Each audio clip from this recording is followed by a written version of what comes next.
Hello, it's iBookBinding's podcast. I'm Stepan. My co-host is Pavel, and our new guest is a former fellow student of mine from American Academy of Bookbinding and a bookbinder, and a bookbinding teacher, a graphic designer from Boulder, Colorado, Brenda Gallagher. Hi, Brenda. Hi. Hi, Pavel. Nice to be here. I'm so glad to see you after all these years because we definitely talked over Facebook, but seeing you is something different, and it's a great opportunity to talk and to discuss your work and and bookbinding. Thank you for asking me. I'm trying not to be intimidated. A lot of the people you have interviewed before are big deals, but I'm happy to be here. It's a bit strange, but we've been talking to all these different bookbinders. Some of them are really high-level professionals, and I never was nervous. And this is the first time, our 11th podcast. This is the first time I feel nervous somehow. I don't know why. So it's a very strange feeling. You don't need to be nervous just because of me. That's for sure. So let's start from beginning. How did you get to making books, and what was your education? What was your path to bookbinding? How did you decide to make books? My undergraduate degree is in graphic design with an emphasis on illustration. I also have an undergraduate degree in art history. When I moved to Boulder in 1995, I immediately fell into this little publishing mecca that is in Boulder. There are many magazines and books being published there. And I became a publication specialist. I've been designing nothing but print, which makes me an old timer. Nothing but print for the last 23 years and nothing but magazines and books. I have designed for titles like Yoga Journal. These are the kind of things that I work on professionally. I've worked on so many other titles, but I've also done books, for stuff like this, like this. And so you're making a book when you're a graphic designer. You're sitting in front of the computer and making a book, but what you're actually doing is sitting there clicking the mouse, and the seasons are passing, and you turn in your files to the printer, and 6 weeks later, the truck shows up with the boxes of your books that you made. And certainly you made that book, but you didn't make it. It's still a pretty virtual environment. I think we discussed it during one of the earlier podcasts that I, at some moment of my career, I was working as a sales manager at a large IT company, and we were working with business partners all over Russia, and I sold all these large computer server and security systems. I never saw them. They just passed in front of me like invoices, and and it was such a bizarre virtual life. And at some moment, I understood that I just can't live this life, and I want something material. Yes, and that's exactly how I was feeling. I felt like I wanted to be more involved with the making of the book. I wanted to have a tactile experience. I wanted to feel the paper and smell the leather and use my hands to actually make it. So I took my first bookbinding class in 1995 with Jeff Becker, who is a local medieval bookbinding guy. And so I learned how to do the long stitch through a piece of leather that wraps around this book 3 times. That was my very first book. And from there, I was just hooked. I fell in love, and I loved everything about making the structure. And I took a ton of classes at a local bookbinding shop, like a paper shop here in town. And then I was still hungry for more knowledge. So I landed at the American Academy of Bookbinding in 2003 was my first year there. And I studied with Tini Miura, and oh, wow. That was just eye-opening to this whole new level of bookbinding. Wow, it's the details of the details and the meticulous hand skills, and I loved every bit of it. And then I had many children, and I needed to take a long break from the AAB. So it was probably 10 years before I got back to the school to get back on track to pursuing the diploma there. And here we are. Now I'm working with Dawn Glaister and Peter Garrity. Yeah. And I can't say enough great things about the school. I think that we are so lucky that there's an institution here in America that teaches those skills that you would have to go to Europe to learn otherwise. And I'm not in a position to go spend a couple years as an apprentice in Europe. So I'm eternally thankful for that institution there. Yeah. And it feels like home to me. It feels like touching home base every time I go.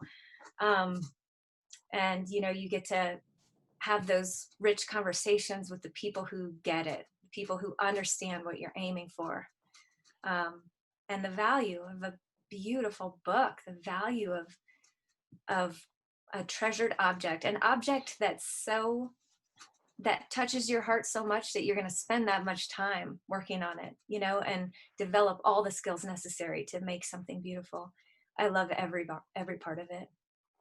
Yeah, I can relate, because the crowd there is definitely one of a kind, both teachers and students. And I just recently talked with I did a sort of small interview on Instagram, and I was asked about my study at the American Academy of Bookbinding. And there is a Soviet sci-fi book which is called Monday Starts on Saturday, and it's about mix of science research institution and magic. And it's a very specific and peculiar work, but the general idea that is stated in the title is that the work is so interesting that you start a new week on Saturday, right after the Friday has ended. So I had exactly this feeling when we were studying, when I was studying at the American Academy of Bookbinding, because you want to never stop this creative and the learning and I hope teaching process there. Yeah, it's pretty special.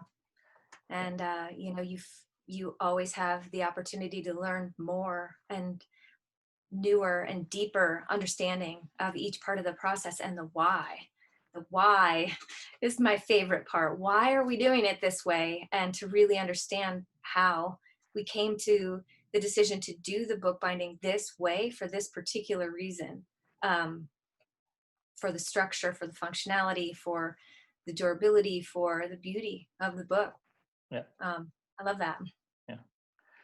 But I understand there are also two other major schools in the US, the North Bennett School and the Rare Book School. Did you ever consider studying there? I did. Actually, there are several programs. There's an MFA of bookbinding at the University of Iowa, which is a 3-year program. I think there's a big school at the University of Alabama, which I think was one of the first schools. And there are other programs at in Chicago and Washington, D.C., and at the University of the Arts in Philadelphia. And I looked at all of those programs. I did. But being a mom here, I'm raising a family here, I'm not really in a position, again, to pick up my family and move to Iowa for 3 years. And the other thing too is that I'm learning the differences in the programs. So if you study at the Chicago program, you're going to get a lot of intensive instruction on paper making. They're pretty famous for their paper making. The Iowa program, as I understand it, is very well rounded. Their program includes letterpress printing, paper making, calligraphy, artist books, and bookbinding, all of the different facets of the book arts. And so each program that you approach has a different scope, a different combination of those skills and what they're focusing on. Some programs might be more artist book related, and some are heavier letterpress related. The Alabama school is bench skills bookbinding. And the thing that I really like about the American Academy of Bookbinding is the design fine binder degree is it's perfect for me because as a designer, I am very interested in the hand skills and the bench skills and learning how to make a beautiful book by structuring it properly so that it functions. I definitely am after those bench skills, but I'm also after learning how to make a beautiful book that is an introduction. The design of the book is an introduction to the content. And that's a rare sort of program. It's kind of fortuitous that I ended up right with that school in my backyard. Well, backyard is a little bit of a stretch. It takes me 8 hours to drive up in the mountains to get there. Yeah. But close enough to drive. I'm very lucky that I landed here. Yeah. Yeah, you know how difficult it is to get there. Oh yeah, when I was deciding on schools, the first thing I did was to check the different programs, and I understood that American Academy of Bookbinding offers these short time courses, 1 week or 2 week courses, and compared to, I don't know, North Bennett Street School, which offers you a 2-year program, it was much more affordable and realistic for me to go to Telluride. But yeah, I calculated the amount of money I need to spend on tickets, on lodging, I don't know what. And then I decided to check how to get there to Telluride. It was pretty same different distance from Salt Lake City, Denver, I think Phoenix and Albuquerque or something like that. Yeah, but I had friends in Boulder, so I decided to go through Denver. Yeah, it's we had some international students that flew into Denver, and then they had chartered a series of buses to take them from Denver to Grand Junction, from Grand Junction to Montrose, and then from Montrose up to Telluride. And if the buses don't sell enough tickets, or I don't know exactly the reason, but the buses can just cancel that route. You can have a ticket on it and they can say, oh, sorry, we're not running that route today. And there were some international students that were stranded halfway to Telluride. And I was driving up in my car and Katie called me and said, Brenda, can you pick up this student who's stranded in Montrose? And I said, yes, I can. If I take the different road right now, I can make it over to Montrose and pick him up. Yeah. So it's the end of the world, you know? Yeah. But then after all these troubles, when you come into this valley and it opens up to you and you see all these mountains surrounding Telluride and there is this waterfall in the end, it's just so breathtaking. It's I think it's just one of the most beautiful places on earth. Agree. Yeah. And why is the American School of Bookbinding in Telluride? Why in Telluride of all places? I think that it's there because it is a sub-school of the AHA Academy, the AHA School of Arts, and that is in Telluride. So the American Academy of Bookbinding is underneath the umbrella of the AHA School. And it was started by Daniel Kelm, right? And Teeny back in the 90s. And I think Daniel was living there at the time when he wanted to start the school. And that's my basic knowledge of how that happened. Yeah, I think we can ask Peter Garrity these questions. He'll have the right answer. Yeah, when we talk to him in the end of November. He will have the right answer. Yeah. Yeah. I wanted to ask you about what you mean when you say that you appreciate and you aim for beauty in a book. What is a beautiful book for you? Because when I look at your work, some of the words that come to mind are joyful, playful, very very gentle, and not overly serious. You know, your books, they invite you to use them, to handle them. Even the ones you clearly spend lots and lots and lots and lots of time on, they still look like something you would take and live through. Yes. Are those aspects of beauty, or what is beauty in a book for you? Well, I definitely want the design, again, to be an invitation to the book, to make you want to touch it, make you want to hold it. I think that that physical interaction of holding a book and turning the pages, and the book functioning so that you have access to all of that information that's in the book, all of the stories or whatever's in there. That's the point of bookbinding, is so that you can give that experience to your readers with an object that will last, that can be enjoyed and learned from by many, many people. And our bindings are meant to last 100 years. We are taught to use only materials that we know will last 100 years. And I think the playfulness in my work comes from a little tongue-in-cheek. So this work that we're doing, it can be very serious, especially if you perform these works on very serious collectible books.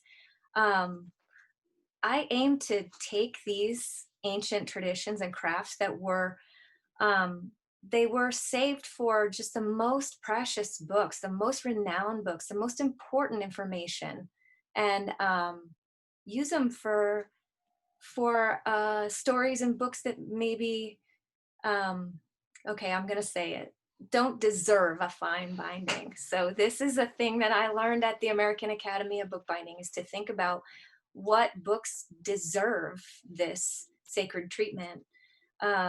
And I kind of chafe against the idea, because I feel like any book that is important to me, that touches my heart, that book is worth my time and materials and attention. And I feel that anybody who has an intimate relationship with a particular book that is a touchstone for them, that book deserves a fine binding. I'm ready to make that binding for you, whatever that book is. And it doesn't have to meet a criteria of value first for me. That's where I am right now. Could you perhaps give an example of the biggest gap between the amount of labor you spent and the official status of the book you worked on? I pulled one out to show you. This is a book that I made only one copy of. I printed it on my letterpress, and I made it for my husband. There's one copy, and I made it for him. And I put a lot of time, I gave it the treatment. And it is a book of letterpress printed bread bag ties. Can you think of anything less important than a bread bag tie? Do you know what I'm talking about? Nope. Those little plastic tabs where you twist the bag of the bread and then you put the little tab on? Yeah, okay. Yeah. I made a book devoted to that. So, yeah, it's a little tongue-in-cheek. But it's a beautiful gesture. Yes, and it's a beautiful story.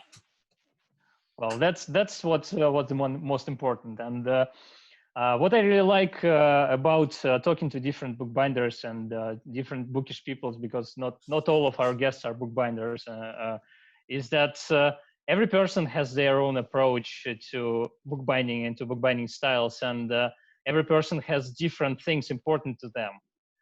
And that's what I hope this podcast shows, that it's for you to choose what's important to you, and how to implement different styles and traditions, and how to mix them, and how to experiment with them. And there is just no right or wrong way to do things here. Well, maybe there is wrong way when you are like destroying something completely or something.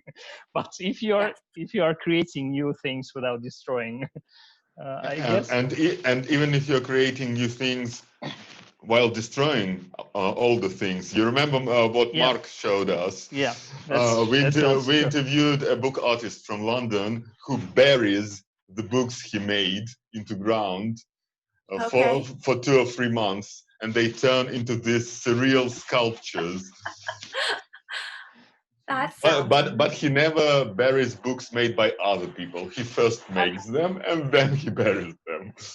You gotta draw the line. Yeah.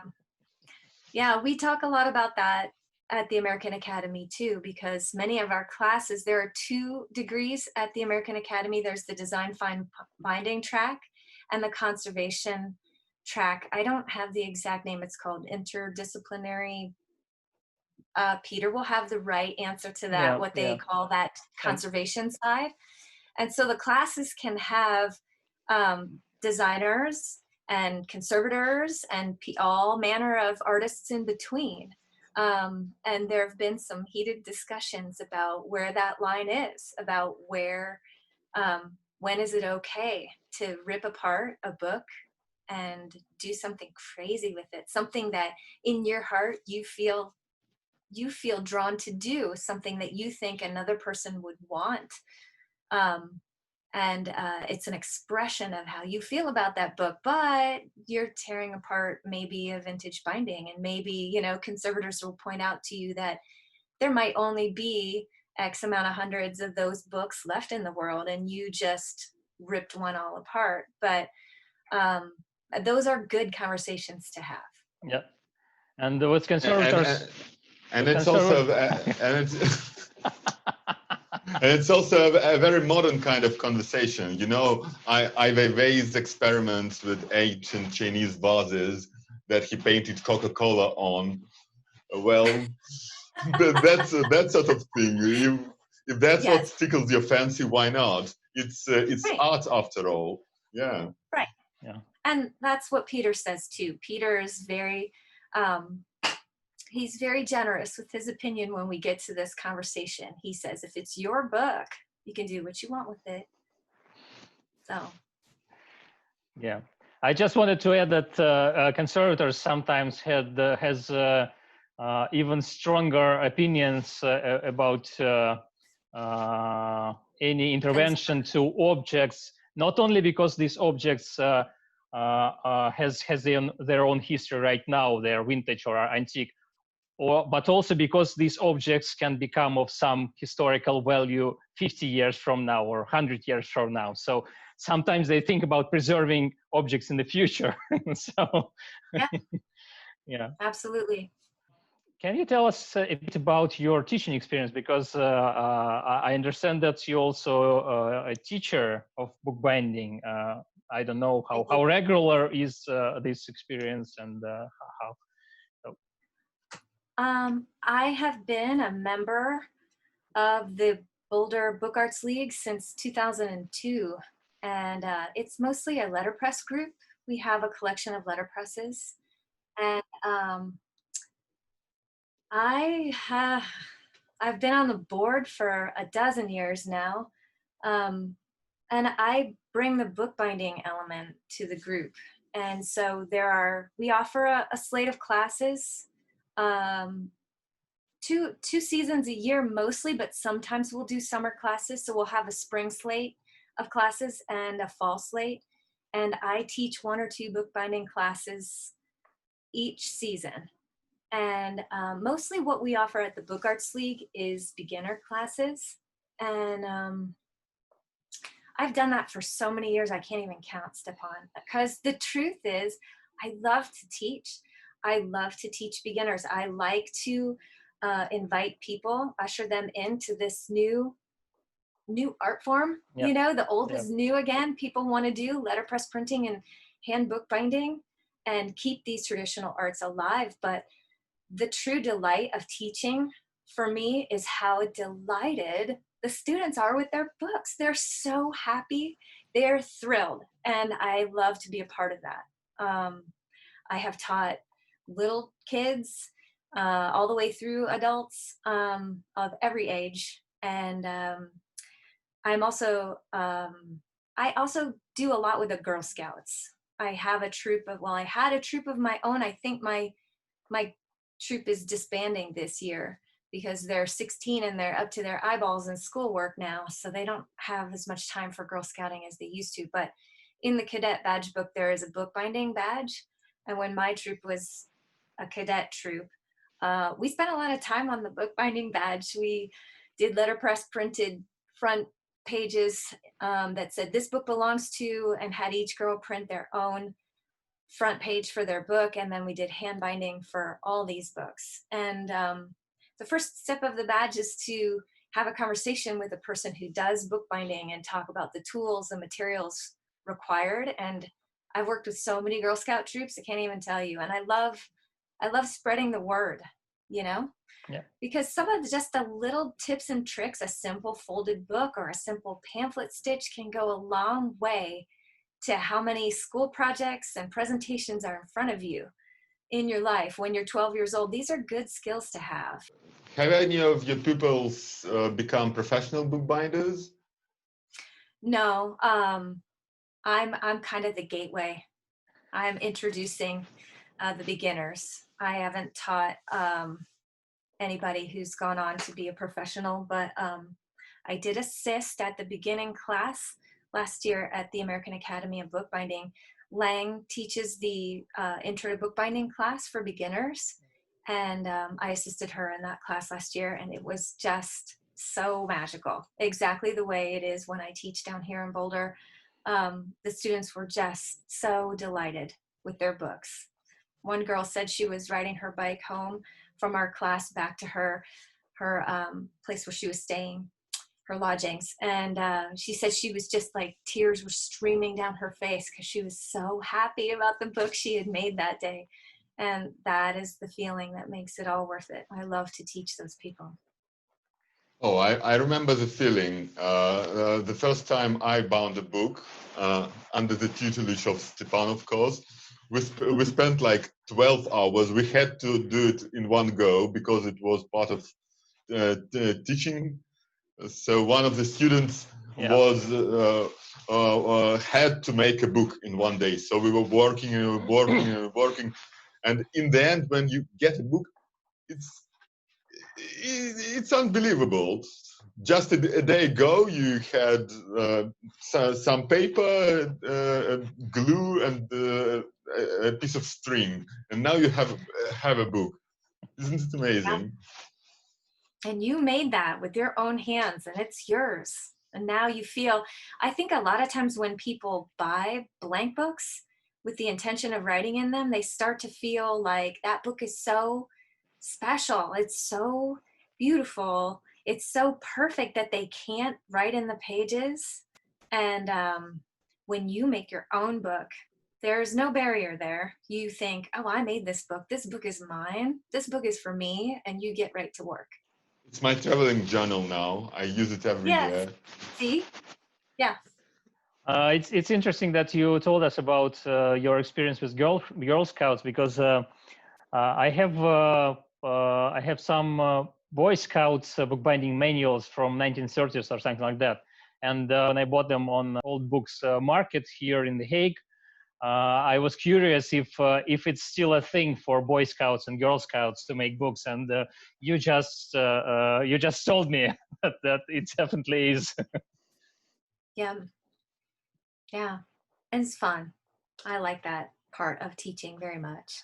And what about volunteering at the American Academy of Bookbinding? What's that? Because you wrote me earlier this year, when I still was planning to move to the US and to study at the American Academy of Bookbinding this May, that you are volunteering there from time to time. What is this activity? For the beginner class, for many of the classes at the American Academy, there's the main masters that teach the classes, and then there are a rotating crew of people who support those masters in the class. And so if you're supporting Don's class, you might walk around and help if students have questions, and help make paste and help teach some of the easier skills, or just have one more voice in the room to say, okay, you're going to want to do this step next, or whatever happens in the process of bookbinding, where you can help out and be a support. And there's always an assistant in the classes, and they asked me to assist Lang last minute last year because I think someone else fell through, and I was at the Guild of Bookworkers conference in Philadelphia with her, and she said, why don't you come up? And I said, well, I would be delighted to. And it was wonderful. I would love to do it again. And is it something reserved for only for past students of the academy, or an outsider can come and be a volunteer there. Do you know anything about that? I don't know, Stefan. I think that they would be delighted to have you be an assistant in the classes. So I think you just have to ask Peter when you talk to him next week, or Dawn, Yeah. and see, when you can come and offer your extensive knowledge to them. I think that they would be delighted to have you. Well, I hope I'm not an outsider, because I was a student, even if a long time ago. I tried. By the way, I tried to reach out to Don Glaister and to invite him to be a guest on our podcast, but he didn't reply. At least he didn't reply yet. So I hope maybe I will ask Peter to pass the word or something. Yes, I think Don is in the middle of a move right now. Oh, okay. They moved from Washington down to Arizona, so they're busy right now. Oh, I can imagine. Trying to settle in a new studio. Yeah. Yeah. Okay. Could you tell us about those multiple traveling exhibitions that featured your works? Because those are some of your most impressive works. I especially liked the Whitman book. Mm-hmm. That was very beautiful, but I saw one or two more, I think, in previous years too. How does that work? The Open Set is a show that's put on by the American Academy of Bookbinding. They do it once every 3 years. And the first one was 6 years ago, and that was the first time that I had ever submitted a book to a show. And the Open Set show has 2 parts. One part is the open part, and you can submit any book that you want, any book that you bound. And the set book it's a really interesting project. So they choose a book that all of the designers who want to submit a book to the show, they will get the same book, and all of the binders bind the same book. It's really a fantastic thing to see, because you see 50 bindings in the show where everyone bound the same book and they all turned out wildly different based on the artist's interpretation of that book.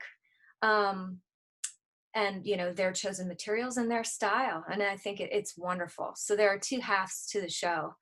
My first year I got into the set portion, and the second year too I got into the set, but I submitted 2 books both times, and I hope one year to get into both halves of that show. I'm sure you will. I have those books to show you. And what about the traveling bit? So it's a show that travels from town to town, from city to city. How many cities? What's that? That is all chosen and set up by Deb and Lang at the school. And they work with the venues who are going to host the show, and they work on all of the logistics involved with packing and sending and ensuring all of the books. And they had several venues planned for this most recent Open Set show too. And because of the pandemic, the books got locked in a building, the building in New York, the Grolier Club, where the show opened.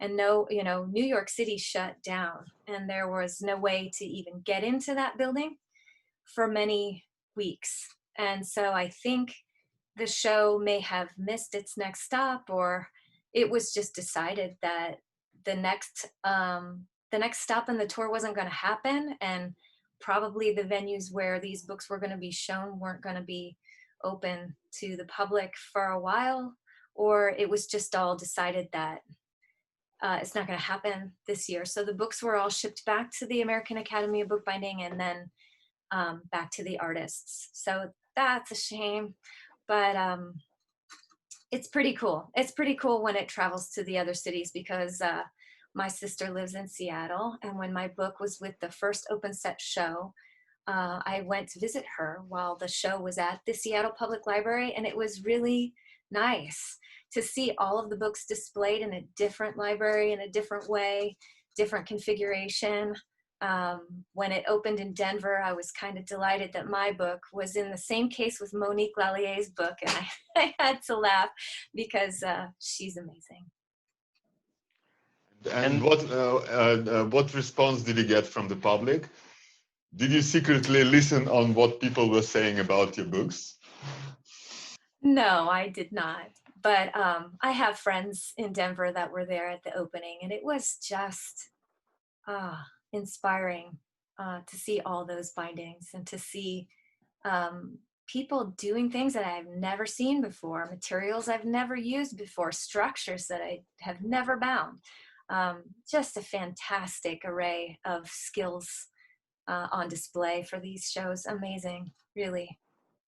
I should also add that I'm not sure if it's a widespread practice for bookbinding contests, because not that there are like dozens of bookbinding contests all over the world, but for example, designer bookbinders contest, they have moving exhibitions. Society of Bookbinders in UK also have moving exhibitions after their contest. So yeah, that's the thing that happens, and these both British institutions, they show their books not only in UK, but they also take them to United States. So yeah, because in the United States you have a large audience of people who like fine bindings or who make books, and yeah.